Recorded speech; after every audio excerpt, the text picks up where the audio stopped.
அனைவருக்கும் காதலர் தின நல்வாழ்த்துக்கள். இன்னைக்கு நம்ம பேச போகிறதும் காதலர் தினத்தை பற்றி தான். ஏன்னா உலகம் தழுவிய அளவில் ஒரு ஒரு ஒரு திருவிழா இல்லையா இது. விழாக்களோட நோக்கமே என்ன அப்படின்னா, நாம் மக்களோட ஒன்று கூடி இருக்கணும் அப்படிங்கிறது தான். அது வந்து சின்ன சின்னதாக குடும்ப விழாக்கள்லேருந்து ஒரு ஊர் திருவிழாக்கள்லேருந்து ஒரு மாநிலம் முழுக்கவோ ஒரு நாடு முழுக்கவோ நாடுகள் தனித்தனியாவோ கொண்டாடுற மாதிரியான பல்வேறு விழாக்கள் வந்து இருக்குது. ஆனால் உலகம் முழுமைக்கும் எது இணைக்கும் அப்படின்னா, எந்த எல்லை கடந்தும் இணைக்கிறது அப்படின்னா, அது அன்பும் காதலும் தான். அப்போ காதல் அப்படிங்கிறது வந்து ஒரு உலக கொண்டாட்டம், ஒரு உலகத்தோட ஒரு திருவிழா. அந்த நாளை நம்ம கொண்டாடாமல் எப்படி தவற விட முடியும், அதுக்காக நம்ம பேசாமல் எப்படி விட முடியும் அப்படிங்கிறதுக்கான ஒரு காதலர் தின சிறப்பு பதிவு தான் இந்த பதிவு. இந்த சமயத்தில் நம்ம தொடர்ச்சியாக அரசியல் பேசிக்கிட்டு இருக்கும்போது, அரசியலுக்கும் காதலுக்கும் சம்மந்தம் இல்லை போல அப்படின்னு சிறு வயசு இளைஞர்கள் வந்து ஒதுங்கி இருக்கிறதும் ஒரு புறம் நடக்குது இல்லையா. ஆனால் இங்கே தீவிரமான அரசியல் தலைவர்கள் அனைவரும், கோட்பாட்டு தலைவர்கள் அனைவரும், கொள்கை தலைவர்கள் அனைவரும் பெருங்காதலும் சமூகத்தின் மீது பெரும் பற்றும் காதலும் கொண்ட நபர்கள் தான். பெருங்காதலும் பெரும் கோபமும் கொண்ட நபர்கள் தான். அநீதிக்கு எதிரான கோபமும் சமூகத்திற்கு ஆதரவான காதலும் கொண்ட நபர்கள் தான். அந்த பார்வையில் ஒரு உலகத் தலைவர்லேருந்து நம்ம உள்ளூர் தலைவர் வரைக்கும், ஏன் ராமதாஸ் அன்புமணி வரைக்கும் காதலை எப்படி பார்க்குறாங்க அப்படிங்கிறத ஒரு சின்னதாக சொல்லி முடிச்சிடலாம் அப்படிங்கிறதுக்காக தான் இந்த பதிவு. முதல்ல மார்க்ஸ் எடுத்துப்போம். உலக தத்துவம் தந்தவர் மார்க்ஸ். மார்க்ஸ் என்ன சொல்கிறாருன்னா, மனிதகுலத்தின் மகத்துவமே காதலும் உழைப்பும் தான், வேற எதுவுமே கிடையாது.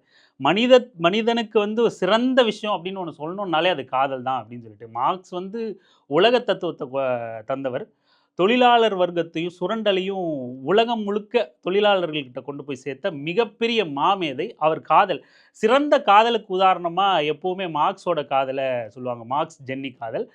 அவர் சொன்னது இதுதான், மனித குலத்தின் மகத்துவமே காதலும் உழைப்பும் அப்படின்னு சொல்லியிருக்கார். அடுத்து நம்ம இந்தியாவுக்கு வருவோம். உலகத் தலைவர்களில் மார்க்ஸை பார்த்துட்டோம். இப்போ இந்தியாவுக்கு வருவோம். அம்பேத்கர் என்ன காதலை பற்றி சொல்லியிருக்கார். அம்பேத்கர் தனியாக காதலை பற்றி கருத்துக்களை அங்கங்கே பதிவு பண்ணாமல் அவர் மனைவிக்கு கடிதம் வந்து மிக நெகிழ்ச்சியான, காதல் பொங்கக்கூடிய, காதல் ததும்பக்கூடிய கடிதங்களை வந்து நிறைய எழுதியிருக்காரு.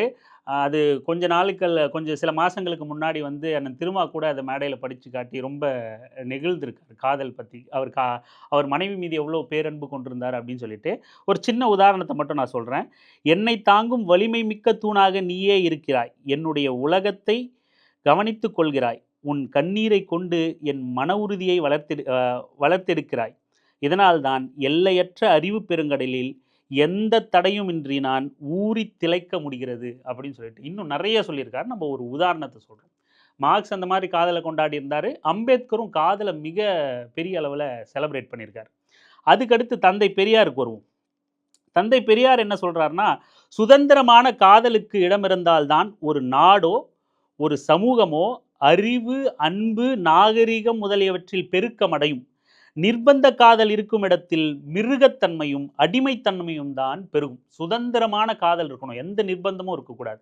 ஏதோ ஒரு கலாச்சார திணிப்பு, இந்த சாதி பார்த்து தான் காதல் பண்ணணும், மதம் பார்த்து தான் காதல் பண்ணணும், இல்லது இனம் பார்த்து, மொழி பார்த்து, நாடு பார்த்து, இப்படின்னு எந்த தடையும் எந்த வேலியும் இருக்கக்கூடாது. சுதந்திரமான காதல் இருக்கிற இடத்துல தான் ஒரு நாடோ ஒரு சமூகமோ அறிவு, அன்பு, நாகரிகம் முதலியவற்றில் பெருக்கமடையும் அப்படின்னு சொல்லிட்டு குறிப்பிடுறாரு. நிர்பந்த காதல் இருக்கும் இடத்தில் மிருகத்தன்மையும் அடிமைத்தன்மையும் தான் பெறும். நம்ம இந்திய கட்டமைப்பு எடுத்துக்கங்க. இந்து மத கட்டமைப்பில் நிர்பந்த காதல் தான், சாதி பார்த்து தான் காதலிக்கணும், சாதி பார்த்து தான் திருமணம் பண்ணணும். அப்போ அங்கே நிர்பந்தமும் அடிமைத்தன்மையும் மிருகத்தன்மையும் தான் பெருகும். நம்ம ஒரு சராசரி இந்திய இந்து மத குடும்பத்தில் உள்ள ஒரு கணவர் மனைவியை, சராசரி கணவன் மனைவியை எடுத்துக்கிட்டோம் அப்படின்னா அப்படித்தான் ஆணாதிக்கம் மிக கொடூரமான மிருகத்தன்மை கொண்டதாகவும், பெண் மிக கொடூரமான அடிமைத்தன்மை கொண்டவளாகவும் இருப்பாள் இந்த சமூகத்தில். அதைத்தான் சுதந்திரமான காதல் இருக்கணும் அப்படின்னு சொல்லிட்டு தந்தை பெரியார் சொல்றாரு. காதலை இன்னும் வந்து அந்த உளவியலிருந்து விவரித்து பெண் ஏன் அடிமையானால் புத்தகத்தில் மிக தெளிவாக வந்து காதலை பற்றி விளக்கியிருக்காரு தந்தை பெரியார். வாய்ப்பு இருக்கிறவங்க அதை வாசிச்சு பாருங்க. அடுத்து தோழர் திருமுருகன் காந்தி காதலை பற்றி சொல்வார். நம்ம ஆரம்பத்திலே சொன்ன மாதிரி இந்த சமூகத்தை நாங்கள் மிக அதிக அளவில் நேசிக்கிறோம், பெருங்காதல் கொண்டு நேசிக்கிறதுனால தான் நாங்கள் போராட்ட களத்துக்கு வந்து நிற்கிறோம் அப்படின்னு சொல்லிட்டு தோழர் திருமுருகன் காந்தி காதலிப்பதால் தான் நாங்கள் போராடுகிறோம் அப்படின்னு சொல்லிட்டு தோழர் திருமுருகன் காந்தி தன்னோட காதல் பற்றி அவர் வெளிப்படுத்தியிருப்பாரு. நாங்கள் மனிதர்களை நேசிக்கின்றோம், இயற்கையை நேசிக்கின்றோம், அதனால் போராடுகின்றோம். அதான் உண்மை. நான் காதலிக்கின்றோம், அதான் நான் வாழ்கின்றோம். இதுதான் நம்ம எல்லாத்துக்கும் இருக்கக்கூடிய ஒண்ணு. நம்ம வேற ஒண்ணுமே கிடையாது. இதனால வேற எதுவும் கிடைக்க போறது. உலகத்தினுடைய உன்னதமான தத்துவங்கள் எல்லாம் கரைச்சு முடிச்சிருக்கலாம். ஆனா அது முக்கியம் இல்லை. நீங்கள் எந்த சமூகத்தில் வாழ்கிறோ அந்த மக்களை நீங்கள் நேசிக்கும் பொழுது, அந்த மக்கள் மீது உங்கள் அன்பை செலுத்தும் பொழுதுதான் எந்த தத்துவங்களும் உயிர் பெறுகின்றன. அது அன்பு இல்லாமல் காதல் இல்லாமல் உலகம் கிடையாது.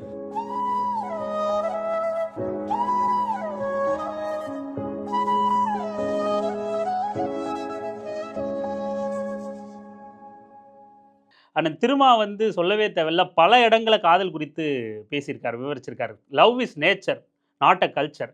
காதலுங்கிறது இயற்கையானது, கல்ச்சருங்கிறது செயற்கையானது. செயற்கையானதோடு எடுத்துகிட்டு போய் காதலை திரிச்சு பார்க்காதீங்க அப்படின்னு. கல்ச்சருங்கிறது ஒவ்வொரு சமூக குழுவும் ஒரு சட்டத்திட்டங்களை உருவாக்கிக்கிறதுக்கு பேர் தான் ஒரு கல்ச்சர்.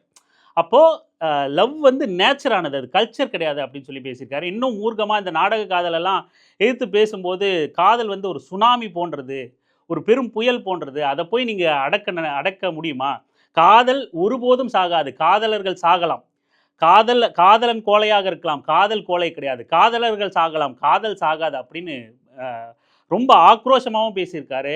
ரொம்ப மென்மையாகவும் காதல் குறித்து ரொம்ப பேரன்போட அவரோட காதல் குறித்தான கருத்துக்களை வெளிப்படுத்தியிருக்காரு. திருமாவளவன் வந்த பிறகுதான் சமூகத்தில் காதல்ங்கிறதே மறந்ததா?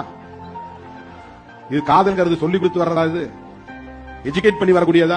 அது நேச்சர், அது கல்ச்சர் கிடையாது. Love is not culture, love is nature. Love is nature, not a culture. அதுக்கடுத்து ஃபைனலாக நம்ம ஹீரோஸ் ராமதாஸுக்கும் அன்புமணிக்கும் வருவோம். ராமதாஸ் அன்புமணி பார்வையில் காதல் என்பது என்ன அப்படின்னா, காதலுங்கிறது வந்து திட்டமிட்ட ஒரு சதி. நாடக காதல் தான் அவங்க ரெண்டு பேரை பொறுத்த வரைக்கும் நாடக காதல் தான் காதலுக்கான டெஃபினிஷன். ஆனால் ரெண்டு பேருமே காதல் திருமணம் பண்ணவங்க. ரெண்டு பேரோட காதல் திருமணம் எப்படின்னு தெரியுங்களா? தன் சொந்த சாதிக்குள்ள ராமதாஸ் 14 வயது பெண்ணை வந்து காதலிச்சு, 14 வயது பெண்ணை குழந்தை திருமணம் செய்ததை வந்து காதலிச்சு தான் திருமணம் பண்ணேன் அப்படின்னு சொல்லிட்டு அவரே பெருமையாக சொல்லியிருக்காரு. அன்புமணி வந்து அப்படியெல்லாம் இல்லை, லவ் அட் ஃபர்ஸ்ட் சைட்.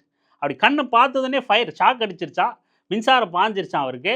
உடனே கட்டினா இந்த பொண்ணை தாயா கட்டுவேன் அப்படின்னு சொல்லிட்டாராம். இந்த மாதிரி இவங்களுக்கு பார்த்த உடனே பிடிக்கலாம், அவருக்கு 14 வயது குழந்தையே பிடிச்சி காதல் பண்ணி திருமணம் பண்ணலாம். ஆனால் இந்த சமூகத்தில் வயது பக்குவம் அடைந்த இளைஞர்களோ யுவதிகளோ வந்து தன்னியல்பாக வர உணர்வில் பழகி நண்பர்களாகி ரெண்டு பேரும் ஒருத்தர் அவங்களோட கருத்துக்களை எண்ணங்களை பரிமாறிக்கிட்டு சேர்ந்து தொடருவோம் நம்ம வாழ்க்கையில் அப்படிங்கிறது வந்து இவங்க ரெண்டு பேருக்கும் நாடக காதலாக தெரியுது. அதை அவங்க வாயாலே சொல்கிறத வேணா கூட நாம் இணைக்கிறோம். போதே காதல் படித்து முடிச்சதும் திருமணம், லவ் அட் ஃபர்ஸ்ட் சைட், அந்த மாதிரி ஒரு கான்செப்ட். அது இப்படி காதல் வந்து உலக அளவிலையும் நம்ம இந்திய அளவிலையும் இல்லை உள்ளூர் சாதி சங்க தலைவர்கள் வரையிலையும் வந்து வெவ்வேறு பார்வையில் பார்க்கப்பட்டாலும், காதல் வந்து ஒட்டுமொத்த மனித குலத்தை தாண்டி உயிர்களுக்கு பொதுவானது தான். பட் இருந்தாலும் காதல் வந்து ஒரு கொண்டாட்ட நிகழ்வு, காதல் வந்து ஒரு திருவிழா, ஒட்டுமொத்த உலகையே ஒன்றிணைக்கக்கூடிய ஒரு விழா நாள் அப்படின்னு தான் நம்ம இந்த காதலர் தினத்தை சொல்லணும். ஆகையால் நம்ம பார்வையாளர்கள் அனைவருக்கும் காதலர் தின நல்வாழ்த்துக்கள்.